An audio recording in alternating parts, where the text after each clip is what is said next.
buenos días a todos ustedes, muchachos. Vamos a iniciar nuestra clase correspondiente al día de hoy. Y el día de hoy nos reúne un tema que por lo general se considera parte de lo que es actualidad, muchachos. Por lo general se considera parte de lo que es actualidad. ¿Ya? Actualidad. ¿Por qué? Porque, esta parte de la historia está fresca. Si bien han pasado cerca de qué cosa, ya estamos hablando tranquilamente más de 20 años, se consideran lo que es actualidad. Se refiere a los gobiernos de Fujimori. ¿Ok? A los gobiernos de Fujimori. De lo cual vamos a tocar algunos puntos importantes. Porque habría que hablar una infinidad de cosas. ¿Ya? Una infinidad de cosas. Pero algunos puntos importantes del gobierno de Fujimori, que en realidad fueron tres. Eso es lo primero que tienes que saber. Fueron tres. Del 90 al 95, primer gobierno. Del 95 al 2000, segundo gobierno. ¿Ya? Segundo gobierno. Y del 2000, desde julio que asumió, hasta que renunció. O sea, 3 meses más. Nada más. Esos son los tres gobiernos que tuvo Fujimori. ¿Ok? Se mantuvo aproximadamente 10 años y meses en el gobierno, en el poder. A ver, ¿qué tenemos con Alberto Fujimori? A ver, primero,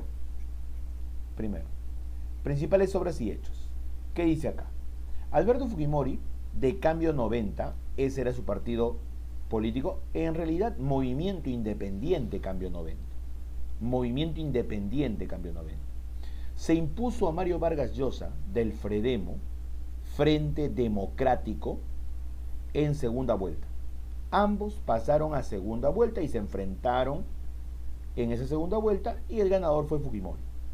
Ok, Vargas Llosa se había vuelto famoso políticamente por la aparición del movimiento Libertad, si te recuerdas, ¿no? Y Alberto Fujimori no era un conocido en la política, por eso se utiliza la palabra un outsider de la política, o sea, uno que no es de la vida política, pero que al participar se hizo conocido, ¿me entiendes? Entonces, de esa manera, Alberto Fujimori, con su discurso donde prometía honradez, tecnología y trabajo, va a lograr imponerse al intelectual Mario Vargas Llosa del Fredemo. El Fredemo era Frente Democrático y contaba con el apoyo de Acción Popular y el Partido Popular Cristiano. Uno de los principales puntos de Alberto Fujimori va a ser el choque económico. El choque económico conocido también como Fujishock, ¿no? Choque económico conocido también como Fujishock. ¿Ya? A ver, decretó un paquete de estabilización ortodoxo. Ortodoxo, otra vez aparece esta palabrita en cuestión de política económica. Ortodoxo. ¿Qué quiere decir esto de ortodoxo? Quiere decir que va a seguir los lineamientos de los organismos financieros internacionales. ¿Ok? Eso quiere decir. Va a seguir los lineamientos de los organismos financieros internacionales. Profesor, ¿cuáles son los organismos financieros internacionales? Fondo Monetario Internacional, Banco Mundial, Banco Interamericano de Desarrollo. ¿Y qué hacen, profesor? Nos prestan plata. ¿Y qué pasó con ellos? Durante el tiempo de Alan García, nosotros quedamos fuera de los países que pudieran prestarles plata. ¿Ok? O sea, no podíamos acceder a créditos internacionales. Entonces lo que hace Fujimori es un paquete de estabilización ortodoxo, que quiere decir una posibilidad de recorrer un camino para regresar a tener el apoyo de esos organismos financieros internacionales y que nos vuelvan a prestar plata. Claro, que te van a poner condiciones, ¿no? El objetivo de fondo, reducir la inflación, que era tremenda con Alan García. El déficit fiscal, esto es cuando tú no tienes recursos, o sea, tú no tienes plata como Estado, no sabes cobrar impuestos, por ejemplo, y eso ocasiona déficit fiscal. La acumulación de riqueza que tenga el Estado que le pida a la población no es coherente. Y ordenar la economía nacional. Ordenar la economía nacional. Esa es la idea del Fujishok. Ahora, ¿qué va a aplicar? ¿Qué se va a aplicar para poder hacer este cambio? Los precios se sinceraron. Esto de que se sinceraron, ¿no?, elevándose drásticamente, tienes que entender lo que te expliqué de los subsidios de la vez pasada. Alan García y su gobierno lo que hacían para que no sube el precio era subsidiar el producto. Pagarle al empresario el costo es extra. ¿Me entiendes? Y de esa manera, le pagabas el costo extra al empresario y el precio se mantenía, ¿no? Claro, se mantenía mientras que el Estado pagaba ese subsidio. Pero si no paga ese subsidio, ¿qué pasa con el producto, muchachos? Si no paga el Estado ese extra, ese costo de más de ese producto al empresario, ¿qué pasa con ese producto, muchachos? ¿Qué creen que pasa? ¿Qué creen que ocurre con ese producto? Aquí está. Sube de precio. Exacto. Exacto, Richard. Se eleva el precio. Exacto, Diana. Se eleva el precio. Y acá dice claramente, se eleva drásticamente. Se eleva drásticamente los precios. ¿Entiendes? Si se elevan los precios, eso significa que mi moneda cada vez vale menos. Eso significa que mi moneda se va devaluando. Vale menos, devaluación. Por eso el gobierno, ¿qué hizo? Abandonó la unidad monetaria llamada INTI y nosotros tuvimos una nueva moneda que se llamaba el nuevo sol. Apareció una nueva moneda ante esa devaluación monetaria. El nuevo sol. Nueva moneda. El nuevo sol. ¿Está bien? Ahora ya no se llama nuevo sol, no te olvides, ahora se llama simplemente sol. Asimismo, el gobierno renegoció la deuda externa con el Fondo Monetario Internacional. O sea, renegociamos la deuda externa. ¿Te acuerdas que te dije que teníamos que de todas maneras regresar a estar en los organismos financieros internacionales, como el Fondo Monetario Internacional que dice acá? Como nosotros habíamos dejado de pagar la deuda, ¿te acuerdas, Alan García? Solo hasta el 10% del total de exportaciones. Ahora queríamos regresar a los organismos. Y en este caso, que el Perú nuevamente esté dentro de la comunidad financiera internacional, para que nos presten plata, pues. Entonces nos pidieron requisitos, y esos requisitos comenzamos a desarrollarlos progresivamente. ¿Para qué? Para que el Perú nuevamente sea admitido a los organismos financieros internacionales. Nuevamente seamos admitidos, nuevamente seamos queridos. ¿Ok? Es como, por ejemplo, en la actualidad tú, si tienes deuda, pregúntale a papá, pregúntale a mamá, te ponen en una institución llamada Infocor. Y cuando te ponen en Infocor, tú no puedes acceder a ningún crédito en ningún banco, financiera, ni nada por el estilo. Cuando estás en Infocor, cuando estás como deudor ahí. Luego que pagas tu deuda, haces un proceso y sales de Infocor. Y nuevamente puedes pedir créditos, ya sea a las empresas, a los bancos, a las financieras, o a toda empresa que da crédito. Totus, Saga, Metro, etc. Eso ocurre. Entonces, el Perú no podía pedir créditos. Así nos había dejado el gobierno de Alan. El gobierno de Fujimori nos reinsertó en el sistema financiero internacional. Eso es. Otro punto más importante que también tenemos que conocer de Fujimori. El autogolpe de Estado de Fujimori. Autogolpe. Por lo general se pone golpe de Estado. Pero en este caso el autogolpe, porque él mismo fue. 5 de abril de 1992. Ok. El presidente salió ante los medios de comunicación, radio y televisión, y en cadena nacional agarró y anunció la disolución del Congreso. su clásica palabrita, ¿no? Disolver. La disolución del Congreso. Lo que pasa es que él no tenía mayoría en el Congreso. O sea, ganó la presidencia, pero no tenía mayoría en el Congreso. Como no tenía mayoría en el Congreso, no podía gobernar bien. Como no podía gobernar bien, automáticamente la disolución del Congreso. Punto. Disolución del Congreso. De esa manera. Como no podía gobernar. Ahora, esa es una potestad, eso es un poder que tiene el gobierno, que tiene el presidente. No, para nada. No puede hacerlo. No puede hacerlo. Tenía que gobernar con ese Congreso. ¿Me entiendes? Entonces, disolvió el Congreso. Y este de acá es una fotografía de la época. Este de acá es una fotografía de la época. Si te das cuenta, este del fondo es el Congreso de la República. Es el Congreso de la República. Esta es la parte externa, la Plaza Bolívar. Acá adelante está la Avenida Bancay. Y estaba lleno de tanquetas y de tanques. Los militares habían tomado Palacio Legislativo. Iban a hacer un golpe de Estado, profesor. Claro, el mismo Fujimori lo hizo. O sea, Fujimori habló con las Fuerzas Armadas para él mismo hacer un golpe de Estado, que no haya Congreso. Que no haya Congreso. Y si tú conoces esta parte de acá, este edificio, esta parte es la parte externa. Palacio de Justicia. Es el Palacio de Justicia, correcto. Y en el Palacio de Justicia también me llenó de tanques. Y los militares tomaron. Nadie podía entrar. Nadie podía entrar a trabajar. ¿Me entiendes? O sea, fue como se dice un autogolpe.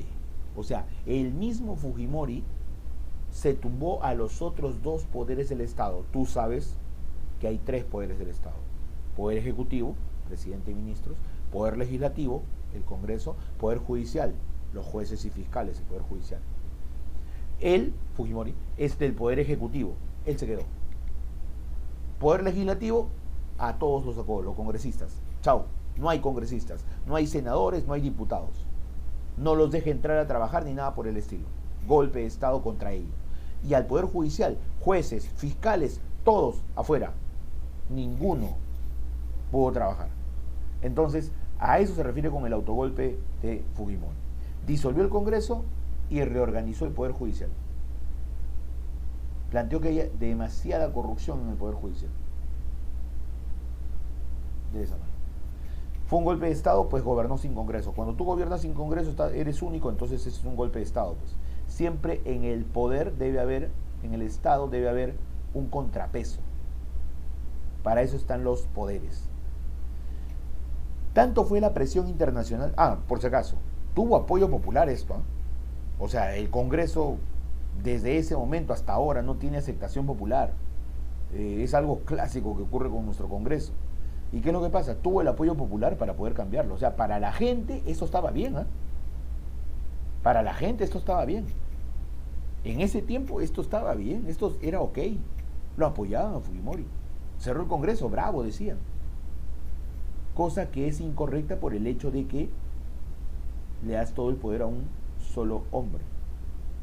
Ahora, tanto fue la presión nacional, pero sobre todo la internacional, ¿me entiendes?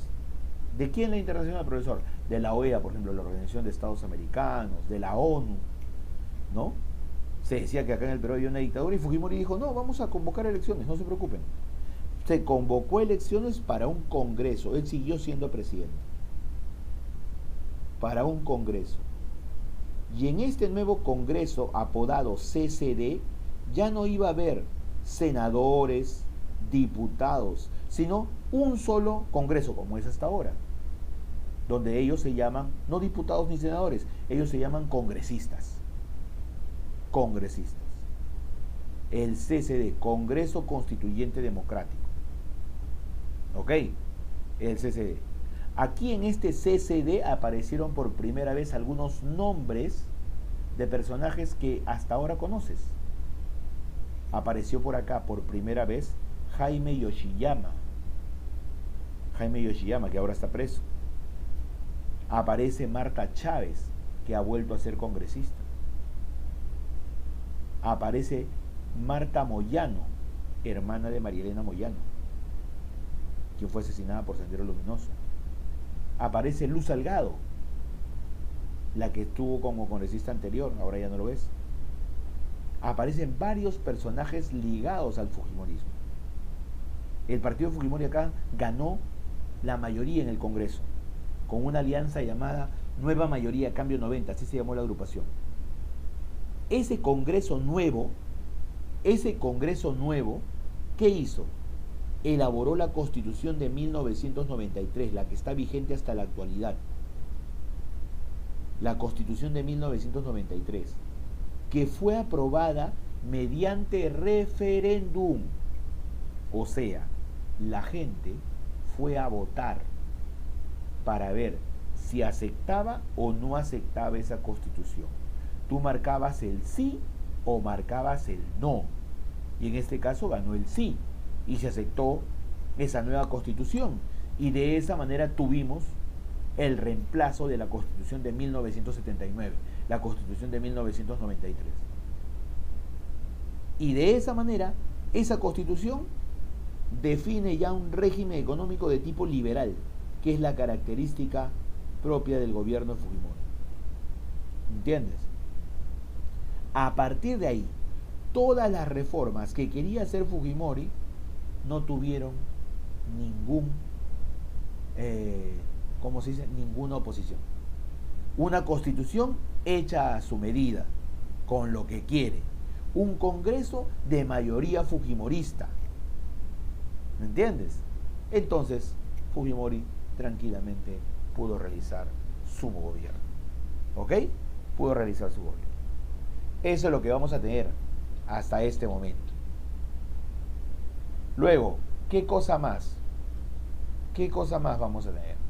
La reactivación económica. O sea, una vez que ya tienes todos los requisitos que te he dicho, nueva constitución y un congreso a favor, Fujimori puede dar normas, puede dar leyes sin ningún inconveniente. Aquí va a destacar este personaje, y lo habrás visto en algunos medios de comunicación, que es este de acá. Este de acá, Juan Carlos Hurtado Miller, ministro de Economía, sumamente reconocido, que agarró y qué cosa, dio el llamado Fujichoco, shock económico, con una frase final que decía que Dios nos ayude. Ok, que Dios nos ayude. Ese es Juan Carlos Hurtado Miller. ¿Por qué sucedía esto? Miren, ministro expuso anoche medidas, ¿no?, para acabar con la hiperinflación. ¿Entiendes? De esa manera. Este era el personaje. Y otra cosa que va a ser importante, mira este periódico, mayo de 1994, Telefónica de España pagó por compra de CPT Entel. ¿Qué era CPT? Compañía Peruana de Teléfonos. ¿Qué era Entel? Empresa Nacional de Telecomunicaciones. ¿De dónde era? De Perú. Por eso te decía que había Entel Perú, pues. Entel Perú. Y entonces toda la línea de teléfonos, toda la compañía de teléfonos fue comprada por Telefónica de España. Desde ahí hemos perdido el monopolio. ¿Ok? Profesor, ¿Ya? Dígame. profesor, Dime. ¿Telefónica es lo mismo que Movistar o son empresas diferentes? No, Telefónica lo compró. Luego de eso ya Movistar va a ser el otro nombre con el cual se le va a conocer. Ah, El otro nombre con el cual se le va a conocer. ¿Ok? porque hasta sacaron, si no me equivoco, teléfonos Telefónica. Exacto. Eso En es esos. lo que había antes. ¿Entiendes? Los primeros teléfonos eran impresionantes, parecían unos ladrillos. ¿Ya? Ok. Eso es lo que vamos a tener. A ver. Bien. Ahora. Luego de esto. Espérate. Ahí está. Esta reactivación económica, mira, dice. A partir de 1994 se inició la franca recuperación económica. Claro. ¿Cómo no vas a recuperarte económicamente si es que no vas a vender los productos, o mejor dicho, las empresas, ¿no?, a extranjeros? Vas a tener un montón de recursos, porque no solamente vendió la compañía de teléfonos, se vendió parte de lo que es los ferrocarriles, Petroperú, una parte de Petroperú, ¿no? Porque Petroperú sigue siendo una empresa peruana. Eh, la luz, por ejemplo, Electrolima, ¿no? Se vende Electrolima y se transforma en lo que era Luz del Sur y del Norte. Ahora Enel, ¿entiendes? Que era, o sea, que es privado. O sea, Enel es otra empresa Enel es una empresa. y Edenor, porque antes era el del Nor, si no me Por equivoco. eso, solamente lo que ha hecho es cambiar de nombre. Nada más. Ah, Ok, ya. A ver, a ver. Si hablamos del Pacto de San José de Costa Rica, que se refiere a los derechos humanos, ok, se refiere a los derechos humanos, la verdad, eso siempre ha sido una discusión. Siempre ha sido una discusión. El Estado peruano en sí no se ha retirado. Por eso es que todavía nosotros no podemos aplicar dentro de nuestra legislación, por ejemplo, la pena de muerte. Ahora, en cuanto a lo que es que las empresas estaban quebradas, que es otra pregunta, mira, eso es lo que se hizo creer en realidad a la gente. Un ejemplo clásico que todo el mundo conoce es, por ejemplo, la línea aérea peruana llamada Aeroperú, que también fue vendida. Teníamos una línea aérea propia del Estado y que se dijo que estaba quebrada. Si una empresa cuando está quebrada no hubiera tenido la posibilidad de funcionar. Lo que pasa es que se les hizo, ¿no? Se les hizo caer en crisis para que de esa manera pudieran venderlo al menor precio posible, favoreciendo el capital extranjero. No se olviden que eso era uno de los requisitos para poder regresar a ser parte de la comunidad internacional. ¿Me entiendes? De la comunidad internacional. O sea, ¿de dónde sacas plata para pagar parte de la deuda? Vende tus empresas. ¿A quién le voy a vender las empresas? A la banca internacional, al capital internacional, al capital privado internacional. ¿Me entiendes? De esa manera es. La reactivación económica estuvo acompañada además de una considerable reducción de la inflación. Este es un gran logro, la reducción de la inflación. Y el gobierno emprendió privatización de sectores productivos, lo que te dije. Privatización. La venta de empresas estatales, ok, a capitales extranjeros. De los servicios públicos, por ejemplo, lo que te dije, ¿no? Los teléfonos y la luz. El agua no fue entregada.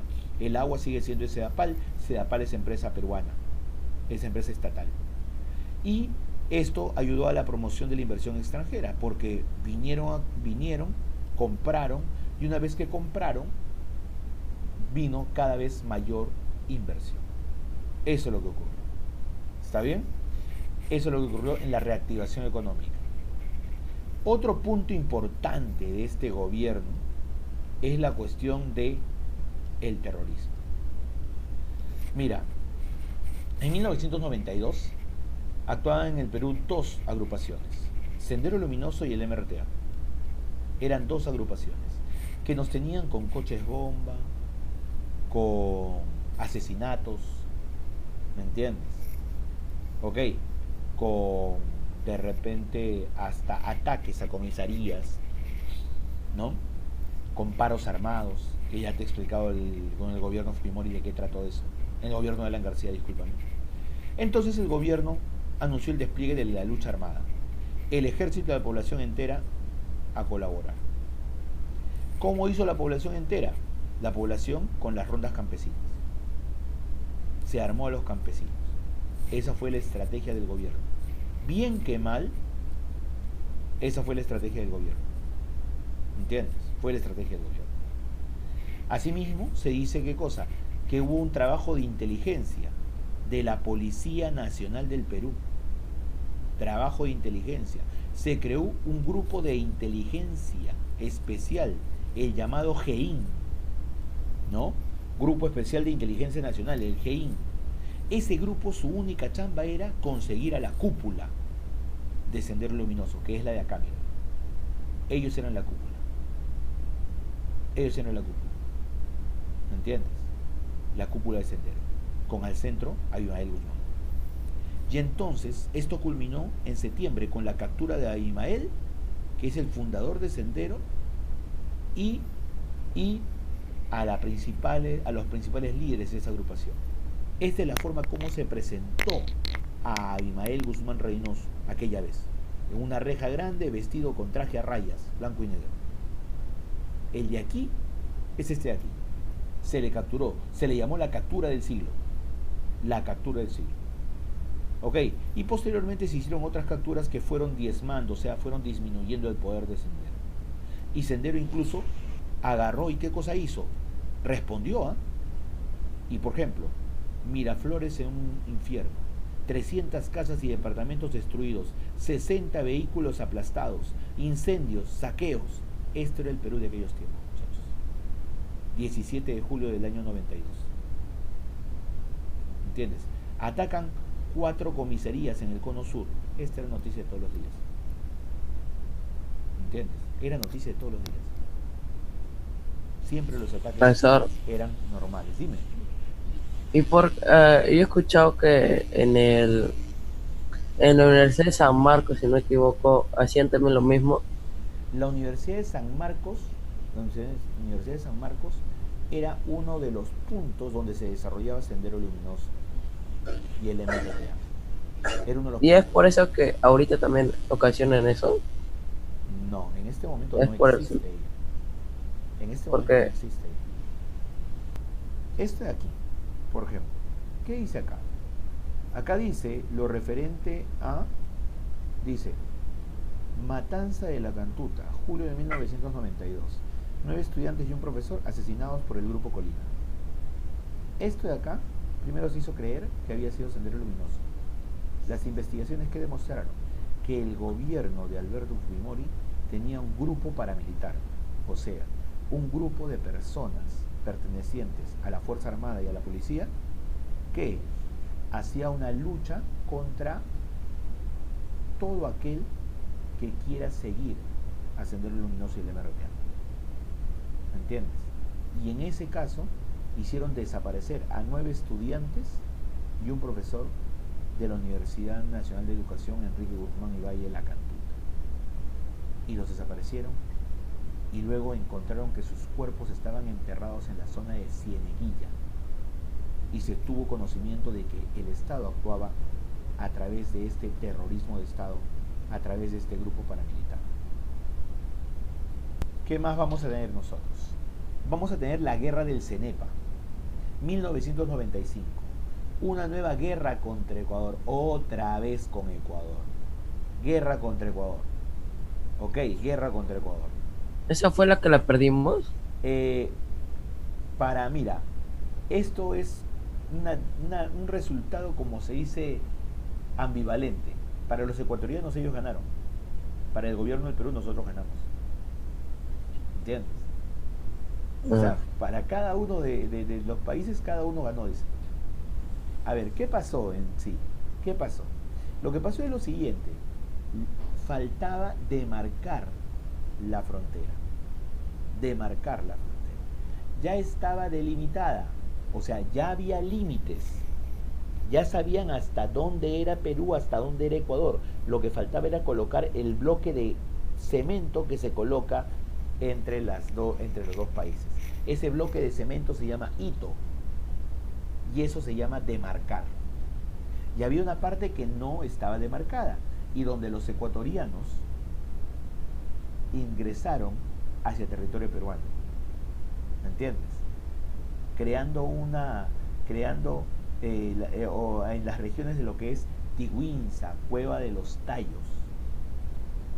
Esto tuvo un enfrentamiento rápido, un enfrentamiento veloz, no duró ni un mes, ¿entiendes?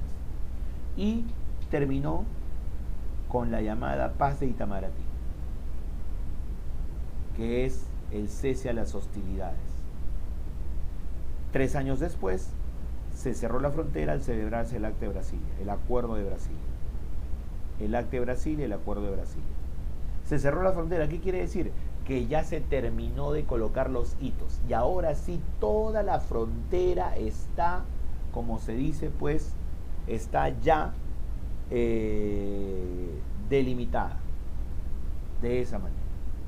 Y entonces, en las elecciones de 1995, Fujimori se enfrenta a Javier Pérez de Cuéllar. Y Javier Pérez de Cuéllar fue derrotado en primera vuelta por Alberto Fujimori. O sea, otro hombre intelectual de primera, reconocido internacionalmente, es derrotado por Alberto Fujimori, quien se reelegía en el año 95. Ahora, esa reelección estaba permitida recién con la Constitución del 93. Con la Constitución del 93. Por lo tanto, todo el mundo tomaba en cuenta que era su segundo mandato. Ese triunfo de Fujimori, ¿no? ¿Hizo qué cosa? Hizo que quiera nuevamente estar en el poder, ¿no? O sea, una segunda reelección, cosa que no estaba permitida por la Constitución. ¿Me entiendes? Pero hicieron toda una argucia, todo un movimiento. ¿Me entiendes? Por ejemplo, ¿qué se sacó entre el 95 y el 2000? Que era su segundo mandato. Fujimori anunció que iba a postular nuevamente a la presidencia en el 2000. ¿Y sabes qué hizo?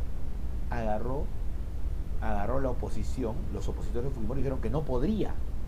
Y entonces el gobierno sacó una ley de interpretación auténtica de la Constitución.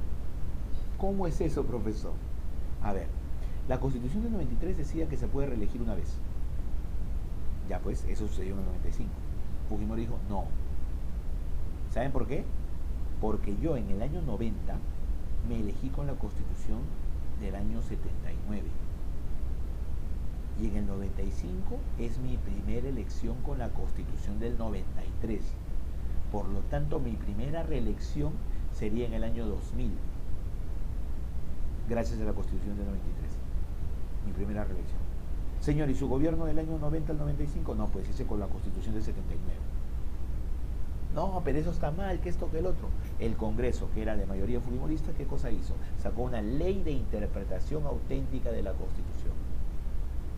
O sea, para interpretar correctamente, según lo que pensaba Fujimori. Eso fue llevado al Tribunal Constitucional, para que el tribunal agarre y decida si lo que Fujimori está diciendo es correcto o la oposición es correcta. Al final el tribunal dijo que Fujimori está equivocado, que no se puede reelegir. ¿Qué cosa hicieron en el Congreso? Destituyeron al Tribunal Constitucional y siguieron para adelante con un nuevo tribunal. Así ya fue dándose el desgaste del régimen.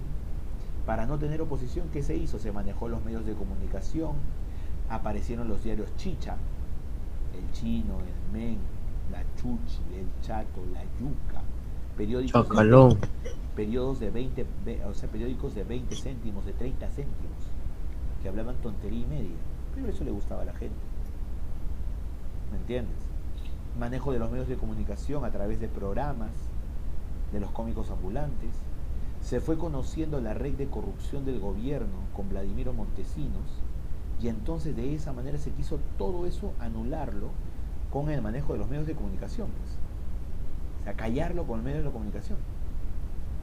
Y aún así Fujimori participó de las elecciones del año 2000. ¿Quién era su opositor? El señor Alejandro Toledo, quien organizó incluso, debido a que Fujimori lo venció en las elecciones con un evidente fraude, organizó la famosa marcha de los 4 suyos, 26, 27, 28 y 29 de julio en las calles. Por ejemplo, acá está, tú lo conoces a él, ahí está, esta es la marcha de los 4 suyos en las Toledo. Alejandro Toledo, en las calles de Lima. Y acá está, ¿no? Fujimori y Toledo disputarán la segunda vuelta electoral. Acá está Fujimori, acá está Keiko y su otra hija, ¿no? Sachi. Y acá está Toledo, Elian Carr y su hija, Chantal. Entonces, ellos eran los candidatos. Pero ya sabes quién ganó. Ganó Fujimori. ¿Toledo no ganó? No, Fujimori ganó. Eso fue en el año 2000. 2000. Por eso es que si Fujimori ganó, es que se hizo la marcha de los cuatro suyos, en oposición al triunfo de Fujimori. Toledo denunció que eso fue un fraude electoral. Fraude electoral. Por eso hizo la marcha de los cuatro suyos. Tanto fue así que agarró y la población que participó en la marcha de los cuatro suyos se le acusó de esto: el incendio de la sede central del Banco de la Nación. Esto quedaba en el centro de Lima. Ahora es un parque. ¿Qué parte? Ahora es un parque, pues no lo vas a encontrar. Queda, los que conocen, entre la Plaza San Martín y la del Parque Universitario, Avenida Bancay, por ahí, entre la Plaza San Martín y el Parque Universitario. Hay una avenida que une esos dos lugares. ¿Ahora es un parque? Frente al Jurado Nacional de Elecciones, ahí quedaba este edificio, que ahora es un parque. ¿Me entiendes? En el frente venden pollitos. Se le echó la culpa. ¿A quién? Se le echó la culpa a los manifestantes de hacer esto, de haber incendiado. ¿Me entiendes? O sea, eso es importante. ¿Por qué? Porque el gobierno con esto victimiza a los manifestantes. O sea, si tú ves en la televisión, miren lo que han hecho los manifestantes, automáticamente la gente va a salir al lado del gobierno, ¿no? Se pasan, que esto, que lo otro, ¿cómo pueden hacer eso? Luego se descubrió que el incendio fue ocasionado desde adentro. O sea, eso estaba preparado. Eso estaba ya preparado. ¿Entiendes? Ahora, eso fue durante la marcha de los cuatro suyos. Luego, Fujimori de todas maneras toma el poder. Inicia su tercer mandato. ¿Y qué es lo que pasó? Se hizo público el video Curi Montesinos. El famoso Vladivideo en la salita de cine. El que fue este de acá. ¿No? ¿Quién era Curi? Era Alberto Curi, hermano de Alex Curi, ex alcalde del Callao, su hermano, que llegó a ser congresista por Toledo en el año 2000. ¿Qué pasa con Fujimori? No había tenido mayoría en el Congreso. Por lo tanto, como no había tenido mayoría en el Congreso, necesitaba esa mayoría. Y como necesitaba esa mayoría, estaba convenciendo a algunos congresistas para que se pasen a su bando, para que se pasen al bando fujimorista. ¿Entiendes? ¿No? ¿Y qué dice Curi? Tratemos en lo posible que... Y Montesinos le dice, ¿cuánto? Acá hay 10, usted dígame, $10.000, para que se pase a la bancada de Fujimori. Y este Vladivideo, y todo lo grababa Vladimiro por ese caso, y en este Vladivideo mira la plata, mira los bloques de plata, bloque tras bloque. Él es Vladimiro Montesinos y él es el jefe del Comando Conjunto de las Fuerzas Armadas, o sea, el máximo líder de la Fuerza Armada, ¿no? Nicolás de Bari Hermosa Ríos, recibiendo dinero para que las Fuerzas Armadas que están bajo su mando estén al lado de Fujimori. Eso es lo que ocurre. O sea, la corrupción al máximo era grabada por el propio Vladimiro Montesinos. Eso ocurría en el Perú. ¿Entiendes? Eso se conoció y de esa manera ya el régimen era intolerable. Fujimori anunció al país nuevas elecciones, ¿no? Donde él no iba a participar para el año 2001. Él dijo, y comenzó a perseguir a Vladimiro Montesinos, hizo todo un teatro, como se dice, para perseguir a Montesinos. Lo fue a buscar por Chosica, por Cieneguilla, etcétera, etcétera. Pero al final convocó elecciones para el año 2021, pero la gente agarrada no quería la renuncia inmediata de Fujimori. Pero Fujimori no renunció inmediatamente, aprovechó un hecho. Tenía una reunión en Asia, ¿ok? Donde tenía que ir ya a Indonesia, a un sultanato llamado Brunei, donde había una reunión, ¿ok? Y entonces, luego de ahí, que tenía que regresar al Perú, se pasó a Japón, y de Japón mandó su carta de renuncia. El Congreso no aceptó su renuncia y más bien declaró la vacancia presidencial por incapacidad moral. O sea, no aceptaron su renuncia, sino vacancia presidencial por incapacidad moral. Eso es lo que ocurrió. Y de esa manera, el Congreso ya no aceptó Fujimori. Fujimori no regresó hasta mucho después. ¿Y quién asumirá la presidencia? Valentín Paniagua Curaçao, que en ese momento era presidente del Congreso, miembro de Acción Popular. Valentín Paniagua se convierte en presidente del Perú ante la vacancia presidencial de Alberto Fujimori. Valentín Paniagua juramentó como presidente entre el 2000 y 2001. Él convocó a Javier Pérez de Cuéllar para que sea parte de su gabinete, o sea su ministro. Además, estableció la Comisión de la Verdad, un organismo formado por algunos hombres importantes del Perú y presidido por el rector de la Universidad Católica, Salomón Lerner Febres. ¿Para qué? Para estudiar, investigar y aclarar todas las violaciones de derechos humanos hechas entre el año 80 y el 2000, hechas por Sendero Luminoso, hechas por el MRTA y hechas por el Estado peruano a través del ejército, a través de la Fuerza Armada o a través de algún grupo paramilitar. La Comisión de la Verdad te muestra todo ello. Todo ello. En el año 2001, cuando ya después de 7 meses convoca elecciones, donde resulta vencedor en la segunda vuelta electoral el economista Alejandro Toledo, líder de Perú Posible. ¿Quién le gana a quién? Le gana a Alan García, que regresaba después de 10 años, cuando Fujimori se fue, o sea, fue vacado. Alan García regresó.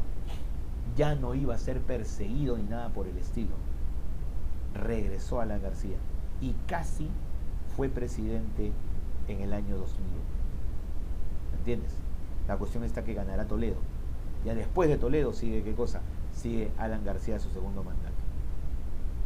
Así fue la situación. Y entonces, este es lo principal de Valentín Paniagua. Muchachos, hay que negar, es considerado